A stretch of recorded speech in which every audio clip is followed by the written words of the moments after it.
Indrajit smell मेरे इस YouTube channel में आपका स्वागत है। साथियों, इस देश में कभी कभी लगता है कि आज भी इस भारतवर्ष में भारत के भीतर ही इतने भेड़िए रहते हैं कि उन भेड़ियों को पहचानना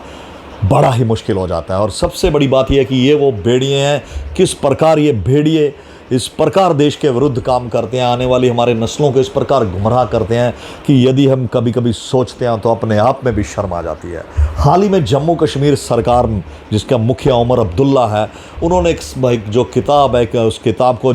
पूरी जम्मू कश्मीर की लाइब्रेरीज़ में रिकमेंड किया। लगभग इन किताबों की यदि आप देखें 250 से 300 किताबें ये लाइब्रेरीज़ में सर्कुलेट भी हो चुकी है। और इस किताब का जो नाम है वो है, यदि आप देखें तो नाम है personality and legends of Jammu and Kashmir. और देखिए इस किताब में किस प्रकार किन पर्सनैलिटीज़ को महिमा मंडित किया गया। यदि आप उन पर्सनैलिटीज़ का नाम सुनेंगे तो आपके पांव तले ज़मीन निकल जाएगी साहब। सबसे बड़ा नाम आप देखिए, 2008 मुंबई का जो मास्टरमाइंड था, जिसमें पूरा जो प्लान एग्जीक्यूट किया था मुंबई हमलों का, उसका जो मास्टरमाइंड है हाफिज़ सईद, उसको इस किताब में महिमा मंडित किया गया है। मसरत आलम, देखिए वो आतंकवादी जिसने कश्मीर में ना जाने कितने पत्थरबाजों को जन्म दिया, जिसने कितने लोगों की, बेगुनाह लोगों की जान ली, उसको इसमें महिमा मंडित किया गया। और सबसे बड़ी बात ये देखिए, मकबूल भट्ट JKLF के जो सुप्रीम कमांडर थे, जिन्होंने इस देश के विरुद्ध आवाज़ उठाई थी, जिसने ना जाने कितने मासूम लोगों के खून से उनके भी हाथ रंगे हुए हैं, उस व्यक्ति के हाथ रंगे हुए हैं, उसको इस किताब में महिमा मंडित किया गया है। ये देखिए, ये इस प्रकार का हाफिज़ सईद, सैयद अली शाह गिलानी, मसरत आलम वो व्यक्ति, और ये किताब का नाम दिया गया है personalities and legends of Jammu and Kashmir. देखिए इस प्रकार आज वो कहते हैं ना कि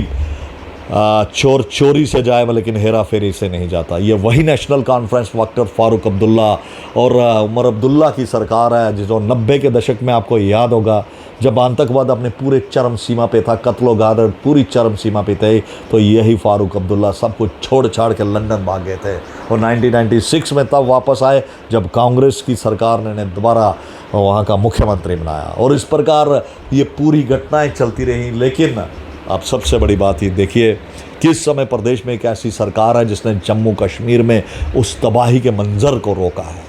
ये जिसने जम्मू कश्मीर में उस आर्टिकल 370 और 35A को दफन किया है। ये वो आर्टिकल 370 और 35A है जिसने जम्मू कश्मीर में जो आतंकवाद था उसकी जड़ों को इतना ज़्यादा नर्चर किया, उसकी जड़ों को इतना ज़्यादा पनपा कि वो जो आर्टिकल 370 था जम्मू कश्मीर के लिए एक नासूर बन गया था।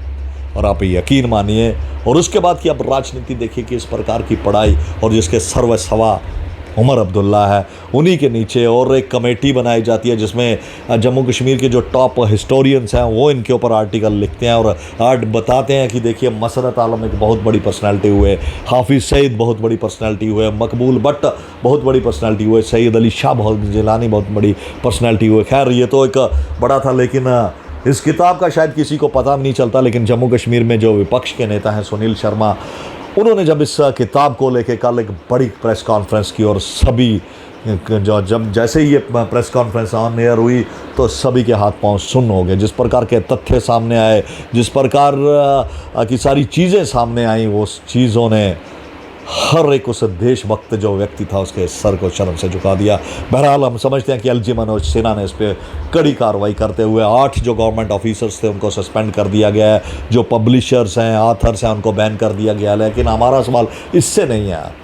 वो तो बैन किया, कानूनी कार्रवाई चलेगी, लेकिन सबसे बड़ी बात यह है कि किस प्रकार का जहर एक चुनी हुई सरकार, उमर अब्दुल्ला सरकार, इस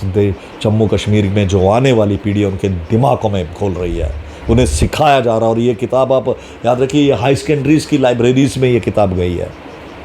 बच्चों को वहाँ दिखाया जाएगा, मसरत आलम का गुणगान किया जाएगा, हाफिज़ सईद का गुणगान किया जाएगा, मकबूल भट्ट का गुणगान किया जाएगा, जिन्होंने इस देश की अस्मिता को तार तार किया है, जिन्होंने ना जाने कितने कश्मीरी हिंदुओं, कश्मीरी पंडितों, कितने घाटी में गए, कितने टूरिस्ट की हत्या से जिनके हाथ रंगे हुए हैं, कितने सुरक्षा कर्मियों की हत्या से जिनके हाथ रंगे हुए हैं, उनको उसमें गुणगान किया गया है। हम समझते हैं कि अपने आप में वो कहते हैं ना कि भारत को किसी विदेशी से ताकतों से खतरा नहीं है, भारत को भारत के भीतरी ताकतों से खतरा है। और सबसे बड़ा बात ये देखिए कि जैसे ही ये सारी चीज़ें पब्लिक डोमेन में आई हैं, इसके ऊपर हा हल्ला मचना शुरू हो गया, लेकिन अभी तक उमर अब्दुल्ला सरकार की तरफ से एक भी शब्द इसके ऊपर नहीं कहा गया है। और ये तो शुक्रगुजार होना चाहिए कि एलजी मनोज सिन्हा ने इसमें त्वरित कार्रवाई करते हुए, और उन्होंने एक टाइम लिमिट, एक 30 दिन का एक टाइम लिमिट भी फ्रेम कर दिया गया है कि जो भी इसमें दोषी होंगे उन्हें बख्शा नहीं जाएगा। बहरहाल हम समझते हैं कि देखिए, एक चुनी हुई सरकार, एक चुना हुआ मुख्यमंत्री और उसके एक चुनी हुई शिक्षा मंत्री उसी मुख्यमंत्री के अधीन है, और उन्हीं के मंत्रिमंडल के भीतर एक ऐसी चीज़ होती है, देश के विरोध में जो लोग खड़े हैं, देश के विरोध जो लोग साजिशें रच रहे हैं, और इनमें से कुछ लोग हाफिज सईद जैसे लोग जो अभी भी पाकिस्तान में बैठ के भारत के ऊपर लगातार कोई ना कोई साजिश जो रचते रहते हैं, उनको यहीं हमारे जम्मू कश्मीर, हमारे ही देश में महिमा मंडित किया जा रहा है। हम समझते हैं ऐसी सरकारों को बख्शा नहीं जाना चाहिए, और इस सरकार के जो सर्वेसर्वा हैं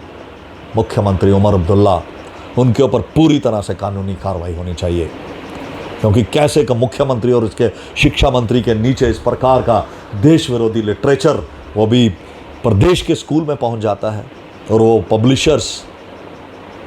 जिन्होंने, और वो जो हिस्टोरियंस, वो जो राइटर्स जिन्होंने इस किताब को लिखा है, उन्हें अभी तो सस्पेंड किया गया है, उन्हें तो टर्मिनेट किया जाना चाहिए और उन्हें जेल की सलाखों के पीछे फेंकना चाहिए। आप इस सारे विषय के बारे में क्या सोचते हैं, कमेंट बॉक्स में जाके ज़रूर बताएं, और जाते जाते मेरे इस channel talks with Indrajit Samyal को लाइक करें, सब्सक्राइब करें, शेयर करें। आपका एक लाइक, आपका एक सब्सक्राइब, आपका एक शेयर हमें वो ताकत देता है कि वो मुद्दे, वो ज़मीनी मुद्दे जो कोई नहीं उठा रहा, वो मुद्दे जो कहीं नकार खाने की तूती बन के रह जाते हैं, हम उन मुद्दों को आपके सामने लेके आएंगे और एक देशभक्त समाज में देशभक्त समाज की ही रचना करेंगे। बहरहाल अब इजाज़त दीजिए। वंदे मातरम, जय हिंद, भारत माता की जय।